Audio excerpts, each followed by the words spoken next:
Good afternoon and welcome. This is my Thalnos Bloodmage deck for this week's Undead Dungeon, and I'm gonna show you the build, the deck, and the minis and their talents, and also give some options maybe if you don't have some of the minis that I'm using. I've been having a lot of fun and a lot of success with this build over here, and I will also show you the second and the third stage after that. So let's start with going through the minis first. So the build layout looks like this now. You could pretty much use this on any other Undead leader as well, but this is what I'm currently using on Bloodmage Thalnos, so he's our leader of choice in this build. And I'm using the Bane talent to give him a little bit increased attack speed once you cast a spell, because we have a spell in this build. Since Thalnos, one of the fixed army traits is for a spell, so we have Chain Lightning here. But we are using also the Ghoul. I really like the Ghoul. Cheap tank, 2 gold cost, it's really cheap, cost efficient, and with the Bone Shield talent he's a little bit more tanky even. And now if you can get the relic, that will give you, like, lower the cost of your tank units by 1 for the dungeon. That's a really good relic, because we have actually 3 tank units in this build, and that would make Ghoul a 1 cost tank, and that's insane. And then we have the Skeleton Party to give us that unbound power, so we can drop them wherever they are needed. And I'm running the 5-man talent here, because I feel like that's the most useful one out of them, and especially for the dungeon. This is by far the best choice for this one. You could use Necromancer here if you don't have the Skeleton Party and you don't want to use Skeleton Party. They pretty much do kind of the same thing, except that these are unbound and Necromancer is not unbound. But there's the option if you don't have a Skeleton Party, you could use the Necromancer. And so I'm using the Chain Lightning, like I said, in the spell slot, and I'm using the Reverberation. English is hard today, so that I can actually cast it 2 times if I need it, because Thalnos will get a level if you cast a spell while he's on the board, and if you can cast this twice, that's 2 levels. If you kind of want to power level your Thalnos a little bit, if you need that. If you don't, then you can just cast something else after casting this one once. Some else spell could work just as fine, I feel like, but I'm been having quite a lot of success with this one. It kills the chickens and defies bandits with 1 shot in the first stage, especially, so that's really handy spell for a 2 gold cost. Another cheap unit in this build. And then another, we have Unbound, we have the Quillbore or Earth Elemental is pretty much, one of them is pretty much in my all builds, and in this dungeon the Quillbore works better, especially for the second stage, where you can bait the enemy boss to attack the Quillbore, who will be a little bit more tanky against the boss attacks, allowing your other units to creep in and get some damage in. Also useful in the first stage, like maybe capturing chests or those power-ups, defense, if you are otherwise would be losing them to enemies, or just otherwise harass the enemy in some other way. Extremely, another 2 gold cost unit. If you get the reduced cost for tank units relic, it will be 1 cost unit as well, so that's also really good choice here. And one of the I guess most used units right now, Safe Pilot, absolute beast in pretty much every build, in pretty much every game mode there is, and using the Gnome's clocking device, which gives her stealth and ambush once she's deployed, and that just gives her so much more damage and usefulness. You can use Safe Pilot to snipe chests, snipe enemies, give support, whatever is needed. Extremely good. Another cheap unit. There's nothing in this build that costs more than 4 gold, and that's also a good thing. You can have momentum. You can create a cute pace that you can overrun your enemy with.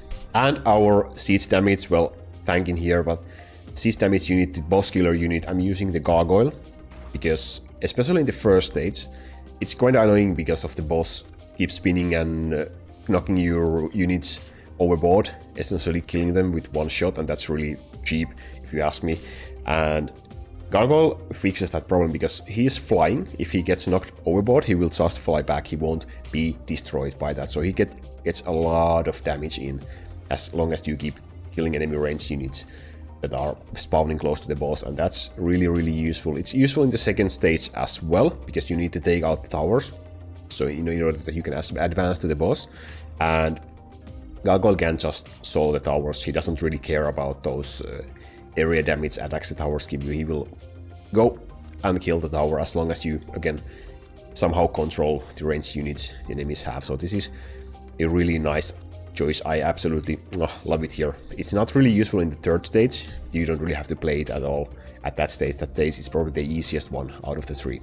And if you don't have the gargoyle or you don't like it for some reason, you can use some other siege damage unit. For example, Meat Wagon with the increased range is a really good choice, for especially for the first and second stages. You can use it to snipe out towers or snipe out the enemy boss in the first stage. And you could also use the Goblin Sappers. I don't really have them leveled, which is why I haven't been using them in this build. But they are also really useful, especially in the second stage, where they can just rush the towers and essentially, like, I guess, one-shot them if they are leveled high enough. So those are pretty good options if you don't have the gargoyle for this slot. But this is the build I'm using. This is the build I have been having great success with. So far I'm on dark orange level here, and I feel like I can do at least one level more without leveling anything. So you should be able to clear dungeons that are higher level than your level with this build, and that's a good thing.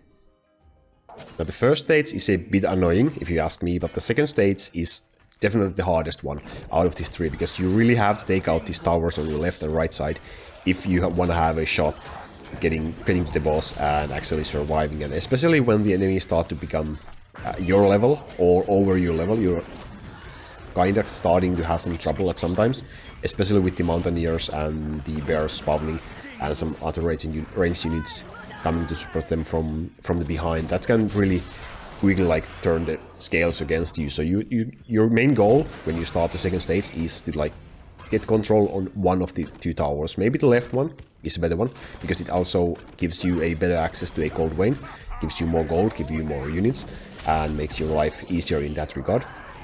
But eventually you will want to get them both, and once you get them both, you really want to, like, have yourself in a really good position for this stage, because the towers will be destroying the normal enemies, and you can just focus on your resources on trying to push the boss a little bit more and actually focus on clearing the stage and not just surviving. Before you get this, it's pretty much like this. It's like trying to claim control on the towers, trying to stay alive long enough so you can actually do that, and then you can go to the boss, and then you can kill the boss. And once you actually get to that point that you have both the towers and you can focus on pushing the boss, try to, like, arrange your unit in a way that you can attack from multiple sides at the same time if you can. Dropping Wheelball behind the enemy boss is a really good strategy, because he can tank quite a lot of that electrocution damage and allows your other units to deal a lot of damage. If you can get your gargoyle to the enemy boss while he's focusing on your Wheelball, that's pretty much game won for you. So that's kind of your strategy against the boss once you have gained control of those two towers first.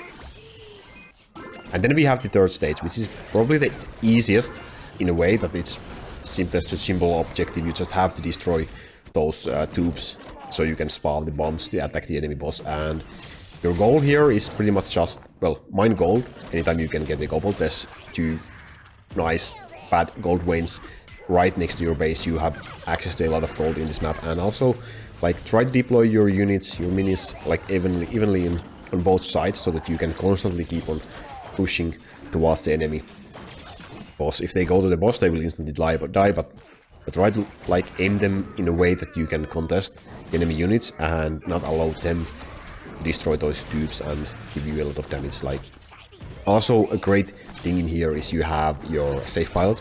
You can use that to snipe those tubes if you feel like you won't make it in time otherwise, or even you can use the chain lightning spell.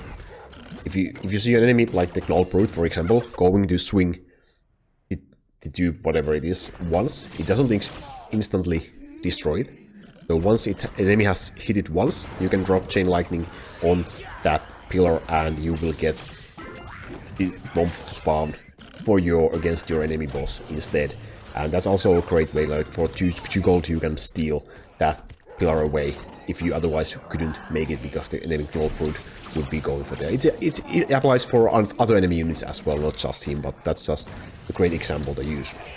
And once you just keep doing that and try to not let the enemies get the pillars, you will eventually be able to take out the stage and win this dungeon and get the sweet upgrades for you yourself. So that's the build I'm been using. I would love to hear if you have any opinions. Maybe you are thinking differently in a way in some scenarios than I am, I would be really happy to hear. So if you have, please leave a comment down below. Thank you very much for watching. I will see you next time, my friends. Stay safe, have a nice day, and goodbye.